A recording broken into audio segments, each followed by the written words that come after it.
Bom dia, galera. Estamos aqui, eu e ele, 242 na área. Vamos lá. Fizeram uma pergunta aí, né? Mais fêmea, menos fêmea? Como que eu gosto de trabalhar? Eu gosto de trabalhar com passarinho com bastante fêmea.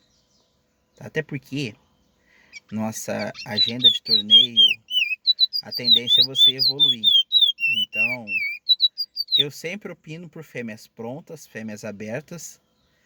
E trabalhar com isso é muito mais fácil você barrar o indivíduo em ascensão, como é uma expressão, é muito mais fácil você barrar um louco do que você enfurecer um calmo. Então, assim, é isso que eu penso. Então, assim,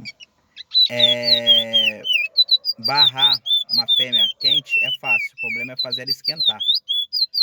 Então, na hora que você precisa, o passarinho precisa dessa situação. Então, eu aqui gosto. Ah, mas é muita fêmea, pouca fêmea? Isso vai variar da semana do passarinho. Eu geralmente, quando as minhas fêmeas estão muito quentes, muito prontas, eu afasto ela um pouco do pássaro, tipo 1 metro, 2 metros de distância. Quando ela tá mais normal, morna, vamos falar assim, eu deixo ela 1,5 m. Porque o pássaro tem que identificar com o piado da fêmea. O erro, acho que de muita gente faz, eles pegam um pássaro, colocam um pássaro na frente de casa e a fêmea lá no fundo, no meio das outras fêmeas. Quando ela piar, ele não vai identificar quem é que é quem. Ele pode até identificar, só que aquilo não fica gravado, porque as outras também vão piar e vai confundir a cabeça dele. Então, assim, ele tem que responder para aquela fêmea. Aquela fêmea, ele tem que entender que é a fêmea próxima a ele. Se vocês olharem na natureza o comportamento de qualquer espécie, quando eles estão acasalados, é o macho próximo da fêmea. O macho não fica longe da fêmea. Qualquer espécie que você for levar e for estudar num comportamento animal, vem o casal. Geralmente vem o macho primeiro e depois vem a fêmea. Pouco tempo depois, eles ficam próximos, você não vê muito longe. Você vê quando o pássaro está cantando, o ninho está próximo, que ele está ali em defesa. Você não vê, ele cantando aqui, o ninho está a 2 km de distância. Não, não existe isso. Está a 30 metros de distância, 40 metros. Ele não canta a 30, 40 metros de distância do ninho dele. O ninho dele ele canta no máximo a 10 metros de distância. Então, assim, as fêmeas têm que ficar próximas dos machos, na minha opinião. Essa é a minha opinião, tá, gente? Isso não é uma regra. É a minha opinião, deixou bem claro isso. Então, assim, eu aqui trabalho assim. Meus pássaros todos ficam a 1 metro, de 1 a 2 metros da fêmea, encapados na capa lateral. Não faço.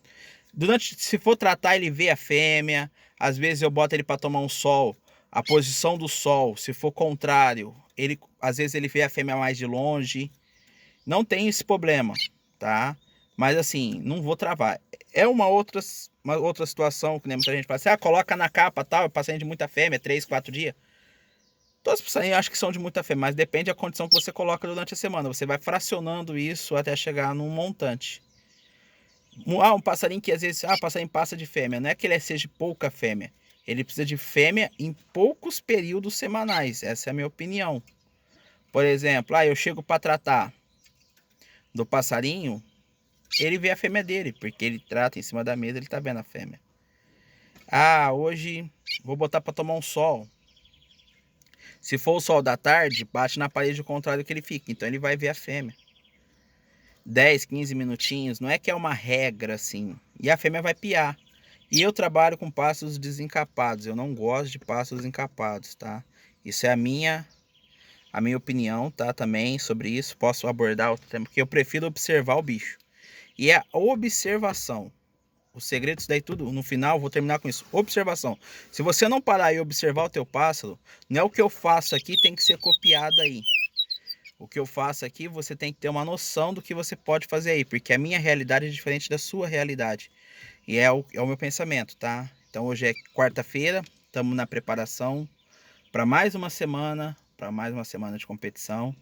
Depois de uma cantada satisfatória de 9 e 11, vocês podem ter acompanhado no vídeo anterior. Então a gente vai trabalhar um pouco dessa questão de fêmea, o que a gente explica mais ou menos. Buraquinho, não buraquinho, isso é particularidade de cada pássaro. Aí vai depender de você, a sua sensibilidade. Olha, eu aprendi muito mais errando do que acertando. Quando eu acerto, a tendência na outra semana é a gente cagar. E quando a gente erra, a gente observa o erro, na outra semana a gente tem que acertar. Vida de torneio, meu amigo, é assim. Bom dia a todos. Prometo que o vídeo não é extenso, igual sempre falei que se eu for para montar vídeo é no máximo de 5 a 6 minutos para não tomar o tempo de vocês. Abraço, boa puxada, boa observação. Espero que o resultado de vocês venha. O meu demorou, mas tá chegando aí e tamo aí. Abraço.